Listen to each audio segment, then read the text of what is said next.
할렐루야.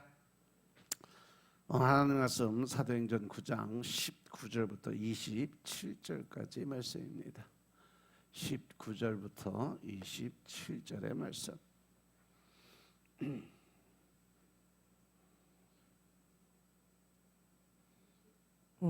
음식을 먹음에 강건하여지니라.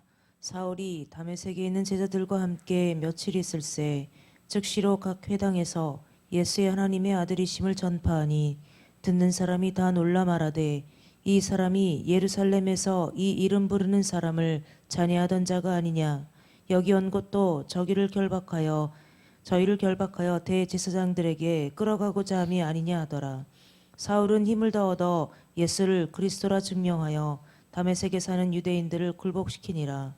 여러 날이 지남에 유대인들이 사울 죽이기를 공모하더니 그 계교가 사울에게 알려지니라. 저희가 그를 죽이려고 밤낮으로 성문까지 지키거늘 그의 제자들이 밤에 광주리에 사울을 담아 성에서 달아내리니라. 사울이 예루살렘에 가서 제자들을 사귀고자 하나 다 두려워하여 그의 제자됨을 믿지 아니하니 바나바가 데리고 사도들에게 가서 그가 길에서 어떻게 주를 본 것과 주께서 그에게 말씀하신 일과 다메섹에서 그가 어떻게 예수의 이름으로 담대히 말하던 것을 말하니라. 아멘. 할렐루야.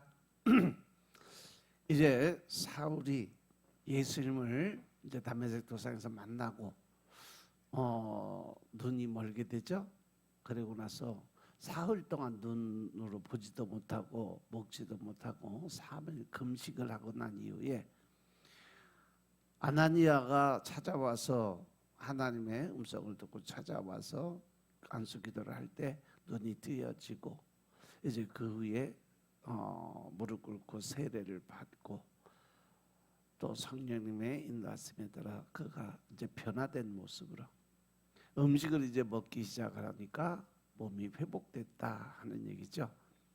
사울이 다메섹에 있는 제자들과 함께 며칠 있는데 즉시로 각 회당에서 예수가 하나님의 아들이심을 전파했다 그랬어요.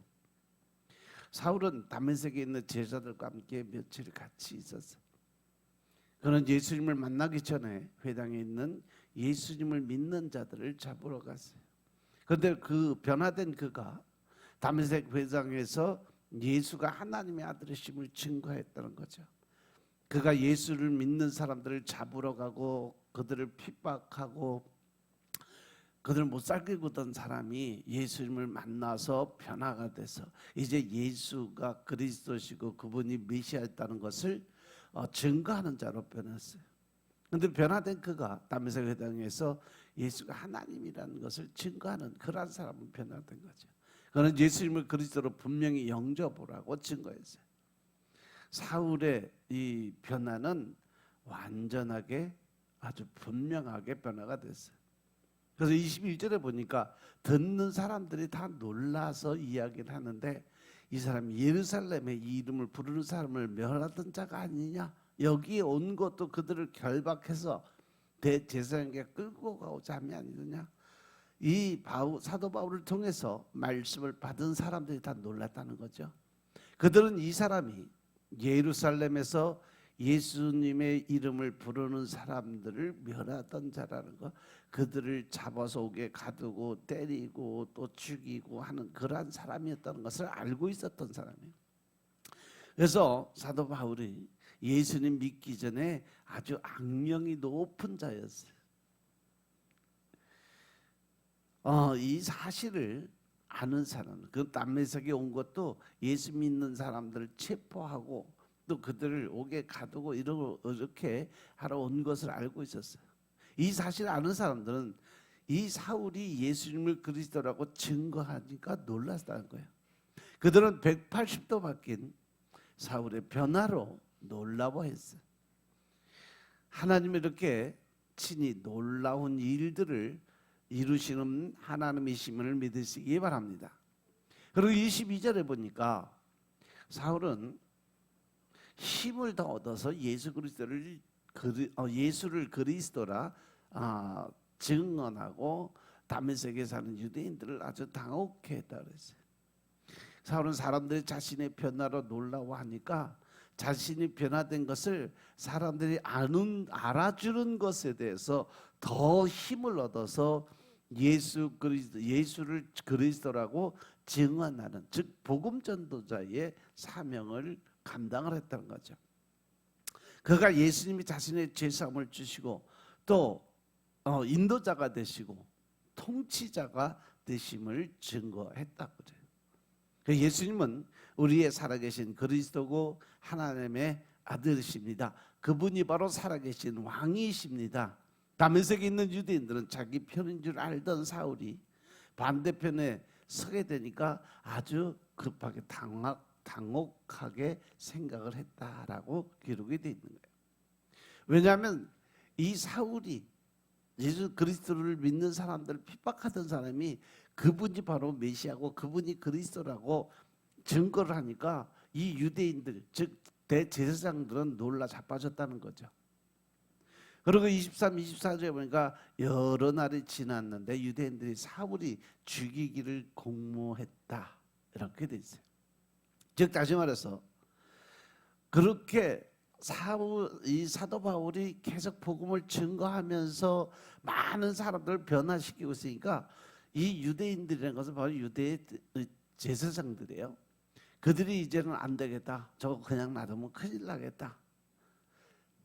그래서 사도 바울을 죽이려고 공모를 해서 역적모의를 한 거죠. 그 계기가 사울에게 이제 알려지게 돼요. 그래서 그를 죽이려고 밤낮으로 성문까지 지키고 서서 그가 나타나면 죽이려고 작정을 하고 덤벼드는 거죠. 다메섹에서 3년 정도 있었던 기간으로 봐요. 이게 여러 날이 지났다는 것은 한 다메섹에서 그때 한 3년 정도 있을 때 그 기간에 사도 바울은 계속해서 예수님을 그리스도라고 증거하고 복음 증거의 사명을 감당을 했어요. 그러니까 많은 사람들이 유대인들이 다시 기독교로 개종을 하고 나니까 그 시간에 유대인들이 이제 더 이상 안 되겠다. 이 사울을 이 사도 바울을 죽여야 되겠다. 그래서 사울을 통해서 예수교가 유대교를 누르고 전파되기 시작하기 때문이라고 이렇게 생각을 해서 결국은 죽이기로 결정을 해요. 그래서 그들은 사울을 그대로 두면 자신들이 망할 것으로 생각을 한 거죠. 이러다가 이 유대교들이 즉 천주교가 완전히 망하게 될 거다 이렇게 생각을 했어요. 그들은 사울을 시기해서 죽이고자 했던 거죠. 그래서 그들이 사울을 죽이고자 밤낮으로 성문까지 지켜가면서 이 사도 바울이 나타나길 기다린 거예요. 사울은 핍박하던 자가 이제는 핍박받는 자로 변화가 되었어요. 그 계교가 결국은 사도 바울에게도 알려지게 됩니다. 25절에 보면 그의 제자들이 밤에 사울을 어디에? 광주리에 담아서 성벽에 달아서 몰래 성 밖으로 내보내는 사건을 벌여요. 예수님의 제자들이 밤에 사울을 광주리에 담아 다메섹 성벽에 달아내렸어요. 사도 바울은 예수님을 믿는 자들을 핍박하던 자예요. 하나님은 이제부터 사도 바울이 예수님을 위해서 핍박을 받게 하셨다는 거죠. 그래서 사도 바울은 아직 죽을 때가 아니에요. 왜냐하면 그에게는 하나님이 계획한 감당할 사명이 있었기 때문인 것입니다. 그래서 하나님은 007 작전을 방불케 하는 야간의 광주리 작전으로 사울을 보호하신 거죠. 고린도후서에서 바울은 이것이 자신의 연약한 점이라고 자랑을 합니다. 사도 바울이 예수님을 만났지만 아직은 예수님을 전할 때가 아니었어요. 그래서 하나님은 사람들이 받아들여지지 않게 하심으로 사울을 하나님의 사람으로 더 준비시키고 훈련시키려고 계획을 또 가졌어요. 그래서 그가 고향에 가서 약 14년을 머물면서 하나님의 종으로 쓰임받을 준비를 하는 거죠. 그러니까 사울이 변화가 돼서 3년, 4년 동안 이 그 안에서 하나님을 만나고 기도하는데 전념을 했고, 그리고 또 고향에 가서 14년 동안을 머물면서 하나님의 쓰임을 받을 수 있는 준비된 자가 되기 위해서 훈련을 또 받아요. 그리고 이제 26절에 보면 사울이 예루살렘에 가서 제자들을 사귀고자 하는데 다 두려워하고 그가 제자됨을 믿지 아니했다 그랬어요. 이 갈라디아서에 보면 사도 바울이 변화된 지 3년 반이 지난 것을 알 수가 있어요. 그리고 그 후에 사도 바울이 예루살렘에 가서 제자들을 사귀고자 했다는 것은 이제 제자들 같이 친하고 같이 이제 그 사역을 감당하기 위해서 만나서 좀 친해지려고 그랬는데, 예수님의 제자들은 오히려 사도 바울을 무서워하고 두려워하는 마음을 가졌어요. 그래서 거기서 한 15일간 사도들과 함께 머물렀어요. 3년 반 동안 다메섹에서 주님과 교제의 시간을 가졌어요. 그 후에 이제는 주 안에서 사도들과 교제의 시간을 갖고자 이제 여기까지 왔는데, 근데 사도 바울이 예루살렘에 가니까 제자들은 사도 바울의 옛날 모습만을 기억하고 두려워 벌벌 떨면서 가까이 가지 않았어요. 늘 거리를 두고 왕따를 시켰어요. 그리고 그들은 사울이 변화돼서 바울이 됐다라는 예수님의 제자가 된 것을 믿지 않았어요. 또 저 사람이 저러다 언제 변해서 우리를 잡아갈지 모르니까 조심해야 된다 그러고 늘 거리를 두고 살았어요. 그래서 그들은 사울의 현재와 미래를 보기보다는 과거에 묶여 있었던 사람들이었다는 거죠. 그리고 27절을 보니까 이제 바나바가 나타납니다. 바나바는 알고 보면 이 사도 바울의 은인 중에 은인이에요. 그가 복음 증거를 하기 위해서 필요한 모든 조건을 다 바나바가 다 준비를 해줘요. 그런데 이 사도 바울이 이 성격이 상당히 급하고 또 자기 중심적인 그 생각에서 틀을 못 벗어요. 그래서 나중에 베드로도 그렇고 예수님의 제자들에도 한 소리 하고 바나바하고 대판 싸고 헤어지고 이런 것들이 아직 남아서, 베드로도 성질이 무지하게 급한 사람이거든요. 성질 더러워. 그래서 따지기 좋아하고 혈기 만빵하고 그런데도 하나님이 변화시켜서 썼던 사람이 바로 베드로예요. 그 와중에 이제 예수님의 제자들 다 피해 다니니까 이 바나바는 다른 제자들하고 달랐어요. 그는 위로의 사람이고 넓은 포용력의 사람이었어요. 그는 사람을 볼 줄 아는, 즉 영적인 사람이었다는 거죠. 그는 사울의 현재와 변화될 미래를 바라봤어요. 그리고 그가 이 사도 바울을 데리고 사도들에게 가서 소개를 시켜줍니다. 여기서 사도는 갈라디아서를 참고할 때 베드로와 주의 형제 야고보임을 알 수가 있습니다. 갈라디아서 보니까 베드로와 형제 야고보한테 데리고 가서 사울을 소개시키는 장면이 나와요. 바울과 베드로의 역사적인 만남이 여기서 이루어진 거죠. 그래서 바나바는 사울이 길에서 주님을 어떻게 보았는지, 또 주님께서 사울에게 사도 바울에게 무슨 말씀을 하셨는지, 그리고 이 사도 바울이 변화된 후에 다메섹에서 예수님을 어떻게 담대히 증거를 하고 복음 전도자로 사명을 감당했는지를 다 제자들에게 세세하게 설명을 해서 이해를 시켜주죠. 그래서 바나바는 사도 바울을 알아보고 사도 바울을 나중에 결국 안디옥 교회로 데리고 오는 일이 생깁니다. 따라서 이 바나바는 알고 보면 사울의 아주 엄청난 은인이에요. 바나바는 제갈공명을 찾아간 유비와 같은 사람, 즉 그가 머릿속에 늘 생각을 하고 머리가 상당히 좋았던 사람이에요. 그래서 바나바는 사도 바울이 변화되기 전에 과거를 보지 않았어요. 사람의 현재를 보고 미래를 보는 사람이었어요.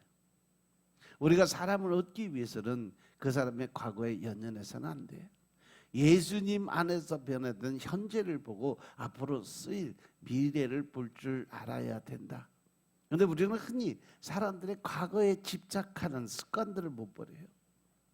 그래서 늘 자기 중심적으로 판단하고 정죄하고 심판하기 좋아해요. 과거에 그 사람의 잘못된 그 모습만을 바라보고 현재 변화된 그 사람을 인정을 하려 들질 않아요. 예수님의 제자들이 그랬고 또 지금 현 시대 우리가 살아가는 현 시대의 삶도 그래요. 우리가 사람을 얻기 위해서는 그 사람의 과거에 연연해서는 절대 안 된다는 사실 명심하시기 바랍니다. 예수님 안에서 변화된 그 모습을 보고 앞으로 그 사람이 얼마나 하나님께 쓰임받고 큰 도구가 될지를 바라보면서 서로 친교의 삶을 살아가야 된다는 사실 명심하시기 바랍니다. 아멘. 그리고 이제 28절부터 30절의 말씀 이후 거는 내일 다시 하겠습니다. 기도드리겠습니다. 아버지 하나님 감사드립니다. 오늘도 아버지 하나님 은혜 가운데 우리가 살아갈 수 있도록 도와주시고 또한 하나님의 뜻을 깨닫고 알게 하시니 감사합니다. 늘 신령과 진정의 마음으로 우리가 주님을 찾고 찾는 시간이 되게 주여 축복하시고 또한 오늘 하루도 하나님을 기쁘게 할 수 있는 또 하나님의 입가에 웃음을 드릴 수 있는 삶을 살게 축복하옵소서. 오직 성령님의 인도하심에 따라 우리의 삶들이 완전히 변화된 삶을 살 수 있도록 성령님이 도와주시옵소서. 모든 말씀으로 주 예수 그리스도의 이름으로 감사드리며 기도드렸사옵나이다. 아멘.